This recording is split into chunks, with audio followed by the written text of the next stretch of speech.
Vous écoutez RGB, votre journal d'information locale, Théo Guiton. Bonsoir à toutes et à tous. Dans l'actualité du jeudi 22 janvier, une plainte pour harcèlement moral déposée contre le maire de Daumont. On y reviendra à l'occasion du 30e anniversaire de Jazz Session. Andrea Rich est avec nous.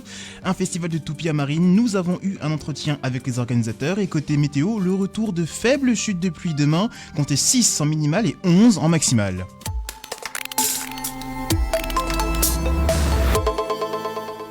Une plainte pour harcèlement moral a été déposée contre le maire de Daumont et son directeur de cabinet. Une ancienne salariée de la commune dénonce des comportements qu'elle juge humiliants et répétés, qu'elle attribue à la fois à l'élu et à son collaborateur. Dans un courrier adressé au procureur, elle détaille les faits présumés dans un dossier étayé de plusieurs annexes. Le maire, Frédéric Bourdin, et son directeur de cabinet contestent formellement ces accusations, l'élu affirmant qu'une enquête administrative a exclu toute faute de sa part. Un poids lourd a pris feu ce mardi sur la nationale 104, la francilienne, dans le sens Cergy-Roissy, à hauteur de Villiers-Adam. L'incendie signalé peu avant 10h30 a provoqué un important panache de fumée, visible à plusieurs kilomètres, et a entraîné la fermeture partielle de l'axe durant plusieurs heures. Les secours ont mobilisé d'importants moyens, déployant notamment 2 lances à mousse pour maîtriser le sinistre. Le camion transportait des appareils électroménagers et des batteries au lithium, nécessitant l'intervention d'une équipe spécialisée en risques chimiques. Les relevés atmosphériques ont écarté tout risque toxique et aucun blessé n'est à déplorer. 3 mois après le passage d'une tornade, l'association SOS Forêt de Montmorency alerte sur une situation jugée dangereuse. Arbres déracinés, branches instables et trous béants seraient toujours présents sans signalisation pour prévenir les promeneurs. Un rôle normalement attribué à l'Office national des forêts, le propriétaire des massifs. L'association estime qu'en l'absence de sécurisation, le risque pour le public est immédiat. Contacté, l'Office national des forêts n'a pas réagi. Le samedi 14 février, l'association Jazz Session fêtera ses 30 ans, un moment phare pour l'association. À cette occasion, nous avons invité Andrea Rich pour nous parler de cet événement. Bonsoir André. Bonsoir. Alors premièrement, cette association est fête ses 30 ans, c'est un grand événement. Est-ce que vous pouvez nous faire un point historique sur l'association ? Oui, tout à fait. Alors c'est 30 ans tout simplement parce que l'association a fait son premier concert à la mezzanine le 9 novembre 1995. Donc ça a fait 30 ans au mois de novembre de l'année dernière. C'est une association qui a été créée en 1994 par des passionnés de musique, pour la plupart des musiciens professionnels, qui ont créé une association pour faire de la musique ensemble, puis faire un petit peu de bruit autour de leur musique. Et puis finalement, de fil en aiguille, ils se sont rapprochés de la ville de Pierrelet, qui les a accueillis les bras ouverts, et leur a fourni une salle, un budget, un soutien. Et c'est parti de là, et depuis 1995, tous les ans, c'est entre 35 et 38 concerts, tous les jeudis soirs d'octobre à juin. On a fêté le 1000e concert en 2022 ou 2023, je ne sais plus. Donc ça fait une belle histoire. Et une histoire qui continue, parce que ce soir même, encore à Pierrelet, à la mezzanine, il y a une soirée entièrement dédiée à la jam session.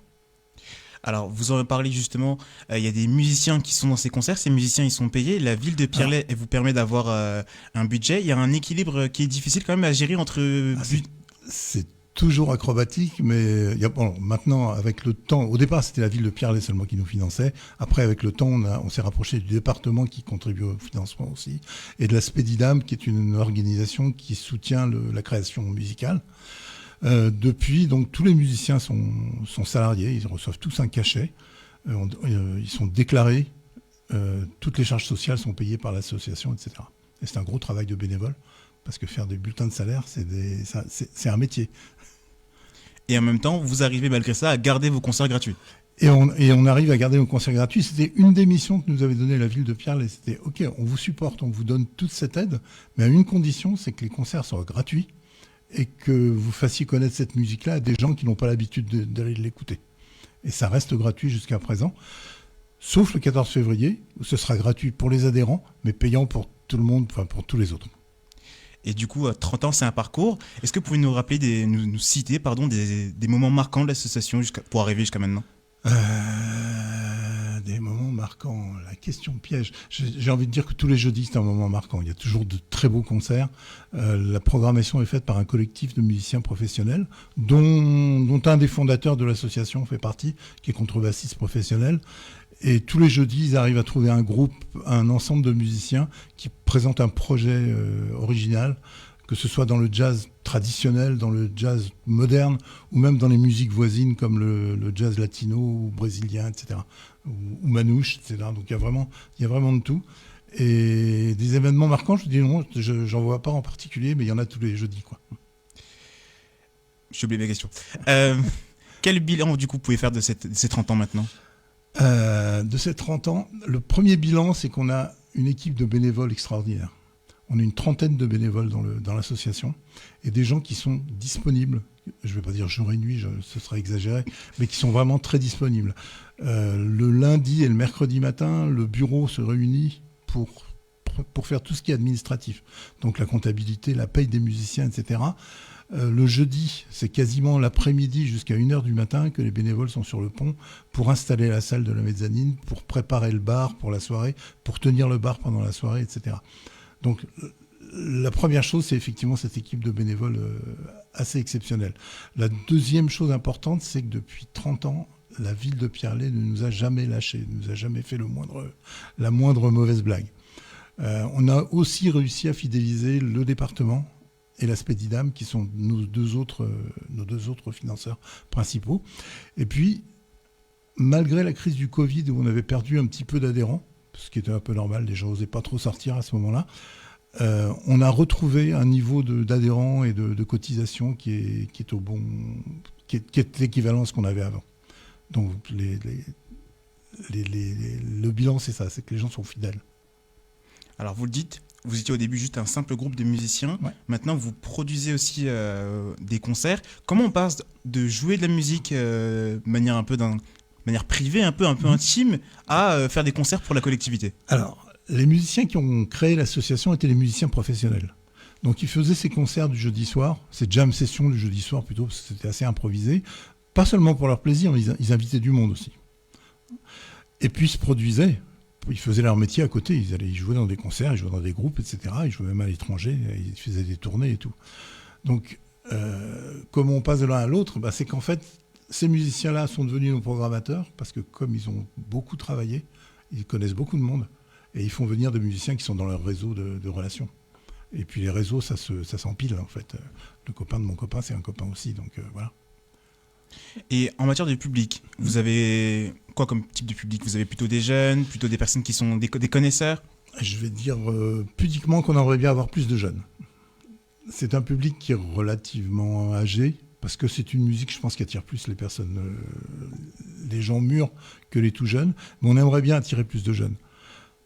On aimerait bien faire venir plus de jeunes, et c'est pour ça qu'on essaye de parler de l'association, parce qu'il y a vraiment des soirées que je suis sûr qui plairaient à beaucoup de jeunes. Vous faites un peu de communication sur les réseaux sociaux. Oui, tout à fait. Vous suivez les trends. On essaye. Alors, parlez-nous de la soirée du 14 février. Est-ce que vous pouvez nous parler un petit peu de la programmation, de ce qui est prévu ? Bien sûr. Alors, la soirée, elle sera en 3 parties. Une première partie qui sera à l'accueil de la soirée, à l'entrée du public. Il y aura un trio qui sera composé d'une accordéoniste, Karine Huette, d'un guitariste, Jean Brogamotte, et d'un percussionniste, Sébastien Pacro, je vais essayer de ne pas oublier les noms, qui vont nous jouer un répertoire de musique inspiré du Brésil, du nord-est du Brésil, donc des choros, des foros et des sambas. C'est une musique assez cool, mais très rythmée, donc qui va vraiment commencer à mettre les gens dans l'ambiance. On va dire que c'est pour chauffer un petit peu l'ambiance. Un échauffement. Un petit échauffement. Ensuite, sur la scène principale, en première partie, on a un groupe qui s'est auto-baptisé le Mezzanine Jazz Quartet. Pourquoi ? Parce qu'il est constitué de 4 musiciens qui ont fait leur tout début à la mezzanine de Pierrelet dans les jams. Il y a des gens qui sont là, qui ont maintenant 45 ou 50 ans et qui étaient là, ils avaient 15 ou 20 ans. J'ai des photos d'un des musiciens qui était un gamin à l'époque. Ah d'accord. Et qui est maintenant un nom reconnu du métier. Alors pour les citer, on aura Sylvain Gontard à la trompette. Il est originaire d'Herblay et il vient régulièrement nous voir. Il a joué en Chine il n'y a pas très longtemps. Enfin, il fait une belle carrière. Il y aura le guitariste Noé Reinhardt qui a un nom très connu dans le milieu de la guitare jazz, mais qui s'est fait un prénom depuis. Et c'est lui qu'on voit sur des photos où il était tout jeune. Il y aura Christian Dupéret, qui est un contrebassiste, qui a fait aussi ses tout débuts à la mezzanine de Pierrelet. Et Emmanuel Duguet, qui est le batteur, qui sera le batteur du groupe, et qui a débuté aussi ici, et qu'on voit, qui sera là sûrement ce soir aussi. D'accord. Et puis, donc ça, c'était le premier groupe, la première partie. Et la deuxième partie, on a la chance, le bonheur d'avoir Baptiste Herbin et son trio. Baptiste Herbin, qui est un des meilleurs saxophonistes, je vais oser dire, un des meilleurs saxophonistes au monde actuellement. D'accord, quelle chance. Oui, tout à fait. Il est français, c'est une belle chance. Il sera accompagné de Sylvain Romano à la contrebasse et Mathieu Chazarinck à la batterie. Et ils vont nous présenter le projet de Baptiste Herbin qui s'appelle Django, qui est en fait la revisite, la réinterprétation du répertoire de Django Reinhardt par cette formation-là qui n'a rien à voir avec la formation de Django Reinhardt qui était plutôt orientée guitare et cordes. Mais là, ça va être saxophone, contrebasse et batterie. C'est vraiment extraordinaire. Cet album, il est... Voilà, ça va être la soirée. Ça va être une belle soirée qui va commencer à 19h et qui va se terminer, j'espère, vers 23h à peu près. Rendez-vous donc à 19h à Herblay. Merci beaucoup André Ayrich d'avoir été avec nous. Vous êtes chargé de communication. Oui, je vais juste rajouter une chose. Pour les gens qui sont intéressés, il y a une billetterie qui est en ligne, qui est accessible dès maintenant. C'est à jazz-session.org/30 ans. Ok. Je vous invite du coup à vous y rendre. Merci beaucoup André Ayrich d'avoir été notre invité aujourd'hui. Vous êtes chargé de communication de l'association Jazz Session qui organise le 14 février une grande fête à l'occasion de son 30e anniversaire. Merci encore André. Merci. Alors l'association Les Dragons du Ciel organise le festival de la toupie et du yo-yo et du diabolo à Marines. Nous nous sommes entretenus avec Ludovic Petit qui est membre de l'association. Le festival de la toupie, d'abord c'est un festival international. Donc du coup ça réunit tous les pays qui font de la toupie traditionnelle. Et pendant le festival, donc on peut découvrir justement les traditions des pays autour de la toupie. Mais aussi il y a des jeux qui sont mis à disposition en rapport avec la toupie. Il y a des initiations au lancer de toupie. Et il y a aussi des spectacles pendant le week-end. Qu'est-ce qui vous a poussé à lancer un festival sur la toupie précisément ? Qu'est-ce qui vous intéresse ? Qu'est-ce qui vous passionne chez la toupie ? On voyage pas mal, du coup, depuis pas mal d'années. Dans tous les pays où on a été, en fait, les enfants ils jouent à la toupie, mais aussi les adultes. C'est une grande culture, en fait, la toupie. Et derrière tout ça, il y a aussi le bois, il y a des traditions, il y a des jeux, il y a des histoires. Et du coup, on avait décidé de ce fait d'organiser un festival à la toupie parce que déjà, ça n'existe pas. On est le premier au monde à faire ce festival à Marines. Et du coup, on a réussi à réunir des pays qui montrent leur toupie. Donc c'est quoi c'est des associations, c'est des clubs de toupies Après vous avez des associations, mais il y a aussi des fabricants, il y a aussi des artistes qui vivent des spectacles de la toupie. Et puis après il y a aussi des néophytes, des personnes qui créent un recyclage des toupies. C'est assez vaste le monde de la toupie quand même. De ce que vous nous dites, la toupie ça dépasse le cadre du simple jeu, c'est quelque chose qui est plus profond. Il y a des toupies comme les Beyblade où là c'est les jeux avec les enfants, il y a des petits combats, tout ça et tout. Mais après, dans certains pays, il y a des professionnels qui vivent de la toupie, c'est-à-dire de leur spectacle. Mais il y a aussi des gens qui fabriquent les toupies et qui les vendent dans des petits magasins ou comme au Guatemala ou au Mexique. C'est un commerce aussi, mais c'est aussi un jeu quand même. Et après, vous avez aussi, par exemple en Amazonie, les chamans s'en servent pour des choses divinatoires. Ils se servent de toupies pour dire votre destin ou qu'est-ce qui va se passer demain. Voilà. Il y a plusieurs utilisations de la toupie. Est-ce que vous pouvez nous en dire plus sur la programmation du festival ? Qu'est-ce qui est prévu ? À quel jour ? Quels horaires ? Alors, chaque année, on invite un pays à l'honneur. Cette année, c'est la Pologne, parce qu'ils ont une grosse tradition, en fait, de toupies danseuses. C'est-à-dire, ce sont des toupies qui se lancent avec les doigts, mais qui ont des petits bras. Et du coup, lorsqu'on les lance, en fait, les bras tournent en même temps que la toupie. Donc ça, c'est une grosse tradition en Pologne. C'est des invités d'honneur, mais il y aura aussi, normalement, le Honduras. C'est la première fois qu'ils viennent aussi au festival. Et après, il y a pas mal de délégations, comme le Mexique, l'Uruguay, le Venezuela, le Pérou. Il y a beaucoup d'Amérique du Sud. Ça commence le mercredi, le 11. Donc là, on reçoit tout ce qui est scolaire, centre de loisirs. C'est ouvert aussi au public. Et après, le week-end, là, il y a tous les spectacles. Et c'est pareil, c'est ouvert donc là, c'est ouvert au public, c'est gratuit. Et donc là, il y a les spectacles sur scène. Mais aussi, vous pouvez donc jouer à la toupie et apprendre à lancer les toupies traditionnelles des pays. Il y aura aussi le Portugal. Il y a l'Italie qui est présente. C'est surtout un festival famille. C'est-à-dire qu'on peut venir avec ses enfants et justement passer l'après-midi même à jouer, quoi. Et notez que le champion du monde de yo-yo sera présent à l'occasion du festival qui démarre donc dans 2 semaines, le mercredi 11 février et ça sera jusqu'au dimanche 15 février. Voilà, c'est tout pour ce journal. Prochain rendez-vous d'information demain à 18h, ici même sur le canal 99.2 et sur radio-rgb.net et en podcast sur toutes les plateformes de streaming. Je vous souhaite une très bonne soirée et je laisse la parole à Damien pour la programmation.